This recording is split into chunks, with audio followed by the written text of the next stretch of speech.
तो ग्रैप 4 अब लागू हो चुका है क्योंकि प्रदूषण का स्तर लगातार बढ़ रहा है। दिल्ली की हवा में धूल और धुआं है। डॉक्टर इसे मेडिकल इमरजेंसी बता रहे हैं, लेकिन दिल्ली की हवा जुड़ती है पंजाब, हरियाणा, उत्तर प्रदेश के खेतों से, किसानों से।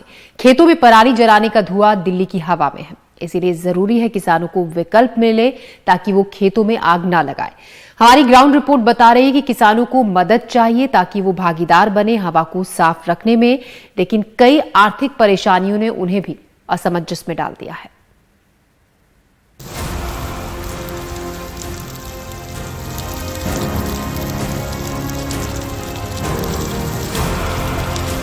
पराली जलाने पर हरियाणा के किसानों पर जुर्माना और एफआईआर दर्ज हो रहे हैं। सुप्रीम कोर्ट की सख्ती के बाद जमीन पर यह कार्रवाई हो रही है।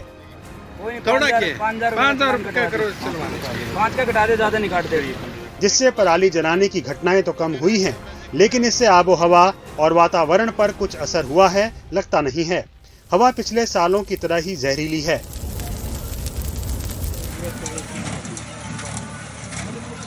हरियाणा सरकार का दावा है कि पराली के लिए किसानों को अनुदान पर मशीनें मुहैया करवाई गई हैं, लेकिन इस आर्थिक सहायता के बावजूद मशीनें महंगी ही रही हैं। इतनी महंगी हैं कि इन्हें सरकार के अनुदान के बाद भी खेत में चलाना आसान नहीं। सरकार व्यक्तिगत खरीद पर 50% अनुदान की राशि देती है और अगर कुछ किसान मिलकर मशीनें खरीदें तो किसानों को 80% अनुदान मिलता है, जो पिछले 2 सालों से ये अनुदान बंद हो चुका है, जिसकी वजह से किसान मशीन खरीदने से कतरा रहे हैं। मशीन का रेट है ज़्यादा, मशीन तो छोटे जिम्मेदार उस मशीन को मतलब ले नहीं पा रहे जी। 15 से लेकर 20 लाख की आती है मशीन, तो उसको जो और साथ में इम्प्लीमेंट है ना, उन पे नहीं सब्सिडी दे रही जी। अभी 2 साल से कस्टमर सेंटर पे जो 80% सब्सिडी दिएगा पहले, वो अब 2 साल से बंद है। वो कस्टमर सेंटर पे अभी सब्सिडी नहीं दे रही, इसलिए हमारे जिला में 373 एप्लीकेशन आई थी, लेकिन लगभग 125 ही किसान खरीद पाए। तो उन्हीं किसानों का कहना है भाई ये मशीनरी बहुत महंगी है। आर्थिक मजबूरी के कारण अब उन गांवों में भी पराली जलाई जा रही है जो पिछले साल तक ग्रीन जोन में आते थे, वो अब येलो जोन बन गए हैं। जो हमारा टारगेट है वो पहले रेड और येलो जोन को ही एडजस्ट करके, अगर उसमें मतलब अगर बच जाता है तो ग्रीन जोन में देना होता है, लेकिन हमारा जो टारगेट है अब की बार वो रेड और येलो जोन में ही खत्म हो गया। कैथल जिले के किसान तरसेम सिंह को विभाग के अधिकारियों ने मौके पर आग लगाते हुए पकड़ा। तरसेम सिंह माफी के लिए विनती करते रहे, लेकिन अधिकारियों ने एक न सुनी और 5,000 रुपए का जुर्माना लगा दिया। लेकिन उनका कहना है कि उन्होंने पराली प्रबंध के लिए मशीन को खेत पर चलवाया था, लेकिन मशीन ने ठीक तरीके से काम नहीं किया, जिसके कारण पराली अवशेष खेत में ही रह गए थे। देखो अब कल आपके सामने फाइन हुआ है जी। फाइन किस बात को लेके हुआ, बंडल बना के ले गए हैं। उसके बाद ये जो डेयरी मैंने लगाई है ये मजदूरों से, आप बैक साइड में दिखाओगे, तो इसको आग लगा रहे थे। चलो डीसी साहब मौके पे थे, आ गए थे, तो फाइन किया। किसान है, क्या कर सकते हैं, फाइन भी देंगे। वहीं प्रबंधन करने वाले किसानों को 1,000 रुपए प्रति एकड़ प्रोत्साहन राशि दिए जाने का प्रावधान रखा गया है, लेकिन पराली प्रबंध करने की चाह रखने वाले किसानों को न मशीन मिल रही है, न ही प्रोत्साहन राशि। जबकि जिला प्रशासन का दावा है कि जिले में लगभग 16 करोड़ रुपए किसानों को प्रोत्साहन राशि के रूप में दिए जा चुके हैं। 25 अक्टूबर के बाद से गेहूं और सब्जियां बोने का मौसम शुरू हो जाता है। किसानों को जमीन सूखने की चिंता होती है। धान की कटाई और गेहूं की बिजाई के बीच कम अंतराल होने के कारण किसान खेतों में आग लगाना अपनी मजबूरी बता रहे हैं। कैथल से सुनील रवीश की रिपोर्ट, एनडीटीवी इंडिया।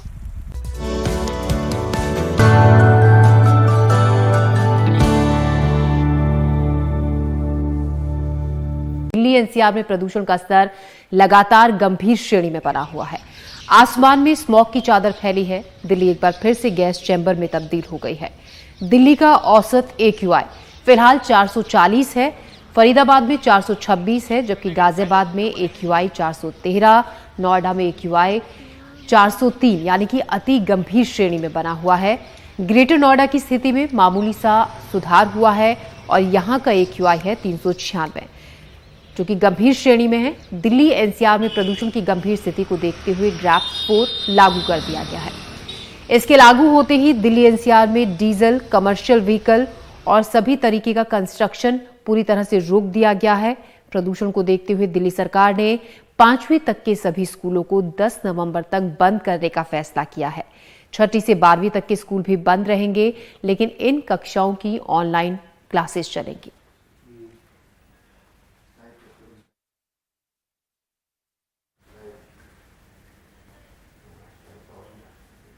तो दिल्ली एनसीआर में वायु प्रदूषण की वजह से त्योहारों के मौसम में हालात ये हैं कि लोग अपने घरों से बाहर नहीं निकल पा रहे हैं।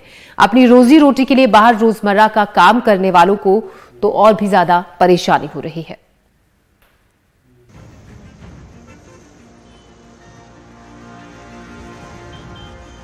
वायु प्रदूषण में दिल्ली आज दुनिया का सबसे प्रदूषित शहर रहा।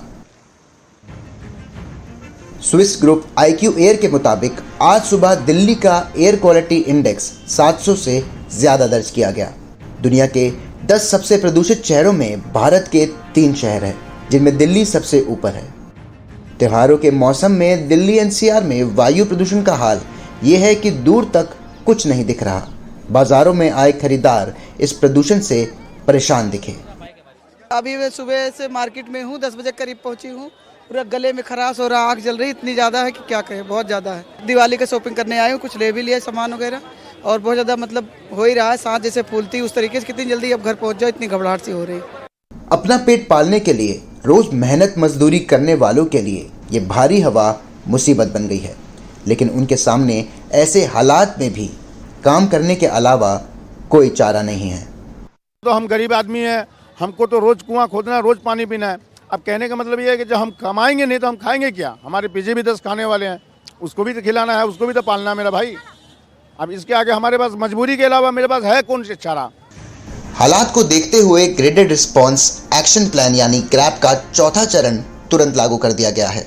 इसके तहत जरूरी सामान या सेवाओं से जुड़े ट्रकों के अलावा बाकी ट्रक दिल्ली में नहीं घुस पाएंगे।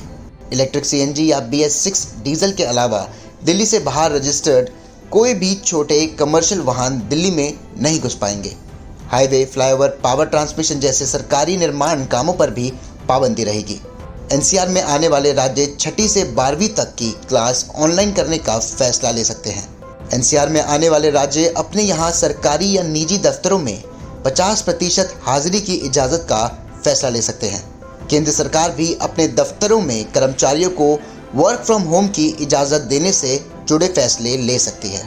राज्य सरकारें गाड़ियों को ऑड इवन के आधार पर चलाने का फैसला ले सकती है। दिल्ली के पर्यावरण मंत्री गोपाल राय का कहना है कि दिल्ली के प्रदूषण के लिए सिर्फ दिल्ली जिम्मेदार नहीं है।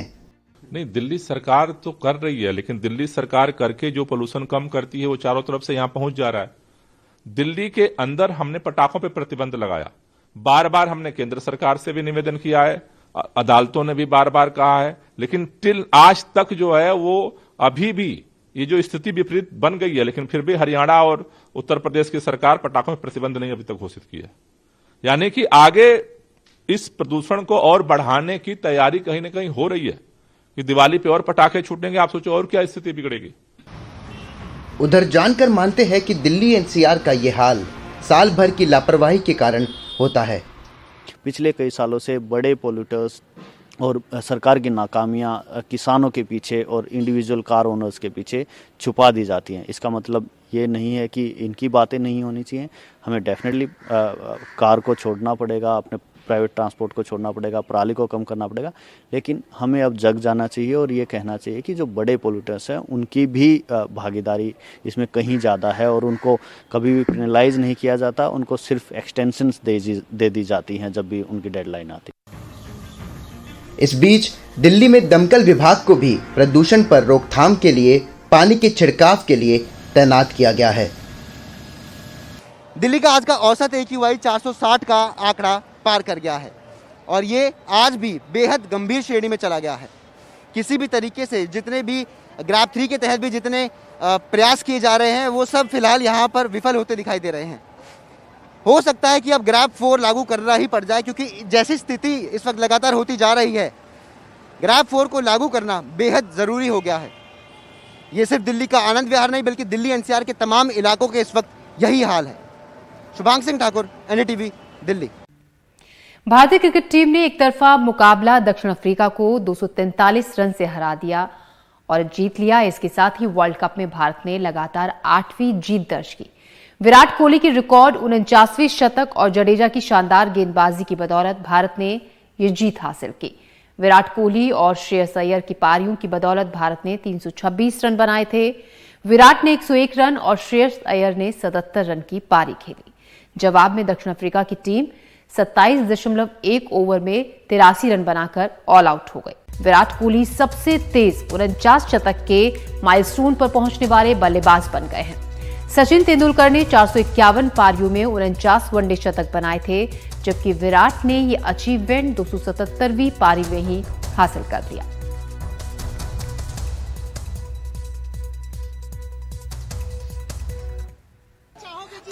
आज बहुत बड़ी जीत हुई हमारी साउथ अफ्रीका के खिलाफ और आज विराट सर का सेंचुरी हुआ तो आज हम लोग बहुत खुश है कि बर्थडे सेलिब्रेट मिला, एक बर्थडे गिफ्ट मिला विराट कोहली सर से और टीम इंडिया 8वीं जीत जा चुकी है और बेंगलोर जीतते हुए हम लोग सेमीफाइनल जीतते हुए हम लोग आज अहमदाबाद में फाइनल जीतेंगे।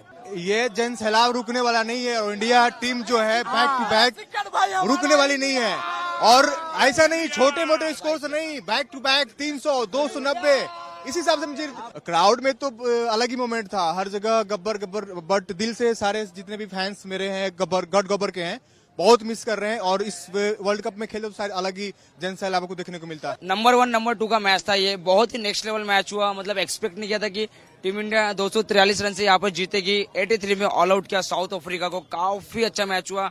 जडेजा का जो फाइफर था, विराट सर की सेंचुरी और स्टार्टिंग में रोहित सर के जो 40 रन के योगदान बहुत ही काम आए और एक टीम इंडिया ने शानदार तरीके से विजय जीत की है। अनबिटन चैंपियन है और नीदरलैंड के साथ बेंगलुरु में खेलेगी दिवाली के दिन और दिवाली का पटाखा मनाएंगे 19 तारीख को अहमदाबाद में फोड़ेंगे पटाखे और जीत का जश्न होगा।